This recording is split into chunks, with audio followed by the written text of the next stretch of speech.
காலப்பட்டியிலேருந்து விளாங்குறிச்சி போகிறீங்க, எவ்வளோ வேகமாக வந்தீங்க?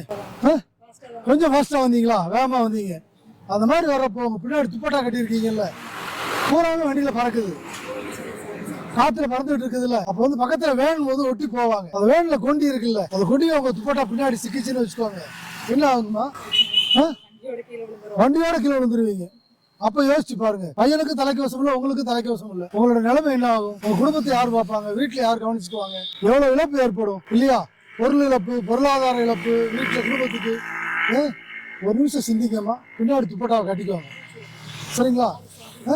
இல்ல சாரி இல்ல, இல்லைங்கம்மா, எமர்ஜென்சி தான். நம்ம எமர்ஜென்சிக்கு போயிடக்கூடாதுல்ல, இல்லைங்களா? கவனமா இருக்கணுமா? தலைக்கவசம் போட்டுக்கோங்க. குழந்தைகளுக்கும் தலைக்கவசம் வந்துருச்சு, அதுக்கு தகுந்த மாதிரிலாம் போட்டு போங்க. நீங்களும் பாதுகாப்பாக போகலாம். அந்த வண்டியை அடித்தவங்களும், ஏன்னா அவங்களுக்கும் ஒரு இன்னும் பதில் சொல்லிட்டு இருக்கணும், அவங்களும் பாதுகாப்பாக இருப்பாங்க. எல்லாருமே பாதுகாப்பாக போனால் தான் வீட்டுக்கும் நல்லது, நாட்டுக்கும் ரொம்ப நல்லது. வாழ்த்துக்கள்மா, பத்திரமா போங்க. பயணத்தை வந்து பாதுகாப்பாக வச்சுக்கோங்க எப்பவுமே.